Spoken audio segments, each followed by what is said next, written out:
بسم اللہ الرحمن الرحیم۔ السلام علیکم ورحمۃ اللہ وبرکاتہ۔ نحمد و نصلی علی رسولہ الکریم، اما بعد۔ دعا کے حوالے سے ہم پہلے کچھ گفتگو کر چکے ہیں۔ آج کی گفتگو میں ہم چند ایسے اوقات کا ذکر کریں گے جن اوقات میں ہماری دعا کو رد نہیں کیا جاتا۔ سب سے پہلا وقت ہے فجر کی نماز سے پہلے جو رات کا آخری حصہ ہوتا ہے۔ رسول اللہ صلی اللہ علیہ وسلم فرماتے ہیں کہ ہمارا رب وہ روزانہ صبح آسمان دنیا پر آتے ہیں اور یہ آواز بلند کی جاتی ہے، کون ہے جو مجھ سے دعا کرنا چاہتا ہے وہ دعا کرے، اس کی دعا کو قبول کیا جائے گا، اور کون ہے جو مجھ سے اپنے گناہوں کی معافی مانگنا چاہتا ہے اس کو معاف کر دیا جائے گا، اس کو بخش دیا جائے گا، کون ہے جو مجھ سے سوال کرنا چاہتا ہے وہ مجھ سے سوال کرے کسی بھی چیز کا، میں اس کو وہ چیز عطا کروں گا۔ تو اللہ تعالیٰ خود آسمان دنیا پر آ کر یہ آواز بلند کرتے ہیں، تو ہمیں ان تمام اوقات میں سے یہ جو وقت ہے تہجد کا، ہمیں اس وقت کو ضائع نہیں کرنا چاہیے۔ اور جتنی بھی گھڑیاں ہیں دعا کی قبولیت کے اوقات میں، ان میں سب سے بہترین گھڑی وہ تہجد کی گھڑی ہے، فجر سے پہلے کی، کہ اس وقت اللہ تعالیٰ آسمان دنیا پر ہوتے ہیں، اور اس وقت اللہ تعالیٰ سے ہمیں زیادہ سے زیادہ دعائیں کرنی چاہیے۔ دوسرے نمبر پر اذان اور اقامت کے درمیان دعا، اس کو رد نہیں کیا جاتا۔ عموماً ایسا ہوتا ہے کہ ہم اپنے گھروں میں ہوتے ہیں موجود، اور جیسے ہی جماعت کا ٹائم ہوتا ہے تو فوراً مساجد کی طرف لپکتے ہیں، تو ہمیں اذان کے فوراً بعد مساجد کی طرف آنا چاہیے اور اس وقت کو ضائع نہیں کرنا چاہیے۔ رسول اللہ صلی اللہ علیہ وسلم فرماتے ہیں لا يرد بین الاذان والاقامہ، اذان اور اقامت کے درمیان کی گئی دعا کو رد نہیں کیا جاتا۔ تیسرے نمبر پر جو گھڑی ہے وہ ہے جب انسان اپنے رب کے سامنے سجدے میں ہوتا ہے۔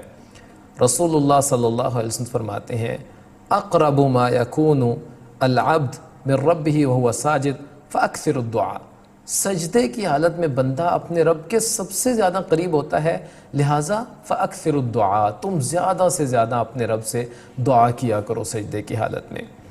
چوتھے نمبر پر جمعے کے دن ایک گھڑی ہے، جس گھڑی کے بارے میں ہمیں کسی حدیث میں تفصیل سے تو نہیں بتایا گیا، بس اتنا کہا گیا کہ جمعے کے دن ایک گھڑی ہے۔ مختلف اقوال ہیں اس کے بارے میں کہ یہ دونوں خطبوں کے درمیان ہو سکتی ہے یا عصر کے بعد کی یہ گھڑی ہے، عصر سے مغرب کے دوران یہ کوئی ایک گھڑی ہو سکتی ہے، بس اتنا کہا گیا کہ جمعے کے دن ایک گھڑی ہے۔ رسول اللہ صلی اللہ علیہ وسلم نے فرمایا فیہ ساعۃ لا یوافقها عبد مسلم وهو قائم یصلی، اس میں ایک گھڑی ہے کہ کوئی بھی مسلمان اگر اس گھڑی کو پا لیتا ہے اور وہ اس میں نماز ادا کرتا ہے، اللہ تعالیٰ سے دعا کرتا ہے، یعنی جو چیز بھی اس گھڑی میں وہ اللہ تعالیٰ سے مانگتا ہے اللہ تعالیٰ اس کو وہ چیز عطا کر دیتے ہیں۔ پانچویں نمبر پر کافروں سے لڑائی کے وقت جو بھی دعا کی جائے وہ دعا قبول ہوتی ہے۔ رسول اللہ صلی اللہ علیہ وسلم نے فرمایا ثنتان لا تردان، دو قسم کی دعائیں جو ہیں وہ رد نہیں کی جاتی۔ ایک تو اس حدیث میں وہی دعا بیان ہوئی جو اذان اور اقامت کے درمیان کی جاتی ہے، اور دوسرے نمبر کہا عند البأس، لڑائی کے وقت جب تم دشمن سے گتھم گتھا ہو جاؤ، ان سے مل جاؤ، تو اس وقت تم جو دعا اللہ تعالیٰ سے کرتے ہو اللہ تعالیٰ تمہاری اس دعا کو قبول کرتے ہیں۔ بارش نازل ہوتی ہے تو اللہ تعالیٰ کی رحمت بھی ہے، تو بارش جب نازل ہو رہی ہو اس وقت بھی دعا کی جائے تو وہ دعا بھی قبول کی جاتی ہے۔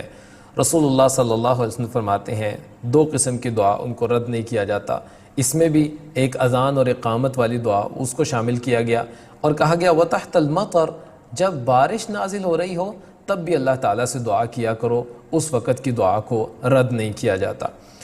توبہ کرنے والا کسی بھی وقت اللہ تعالیٰ سے دعا کرے، توبہ کرے تو اس کی توبہ کو قبول کیا جاتا ہے۔ رسول اللہ صلی اللہ علیہ وسلم فرماتے ہیں ان اللہ عز وجل یبسط یدہ باللیل، اللہ تعالیٰ رات کو اپنا ہاتھ پھیلاتے ہیں تاکہ دن میں گناہ کرنے والا وہ اللہ تعالیٰ سے آ کر معافی مانگ لے، اور اللہ تعالیٰ دن میں اپنا ہاتھ کو پھیلاتے ہیں تاکہ رات کو گناہ کرنے والا وہ اللہ تعالیٰ سے معافی مانگ لے۔ یعنی کوئی شخص توبہ کرنا چاہتا ہے تو وہ کسی وقت بھی اللہ تعالیٰ کے سامنے آ جائے، اللہ تعالیٰ کہتے ہیں کہ میں اس کی توبہ کو فوراً قبول کرتا ہوں۔ ایک دعا جو رد نہیں ہوتی وہ سفر کے وقت ہے، جب ہم سفر کی حالت میں ہوتے ہیں تو ہماری دعا کو رد نہیں کیا جاتا۔ رسول اللہ صلی اللہ علیہ وسلم فرماتے ہیں کہ سفر کی حالت میں دعا کو رد نہیں کیا جاتا، تو ہمیں سفر کی حالت میں بھی زیادہ سے زیادہ دعائیں کرنی چاہیے۔ ایک اور مقام ایسا ہے کہ جب ہم زمزم کا پانی پئیں تو اس سے پہلے جو دعائیں کی جاتی ہیں ان کو بھی رد نہیں کیا جاتا۔ رسول اللہ صلی اللہ علیہ وسلم فرماتے ہیں ماء زمزم لما شرب لہ، زمزم کا پانی جو ہے وہ جس مقصد کے لیے پیا جائے اس مقصد کو پورا کر دیا جاتا ہے۔ تو یہ چند اوقات تھے جن اوقات میں ہماری دعاؤں کو قبول کیا جاتا ہے، ہمیں ان اوقات میں اللہ تعالیٰ سے زیادہ دعائیں کرنی چاہیے۔ وما علینا الا البلاغ المبین۔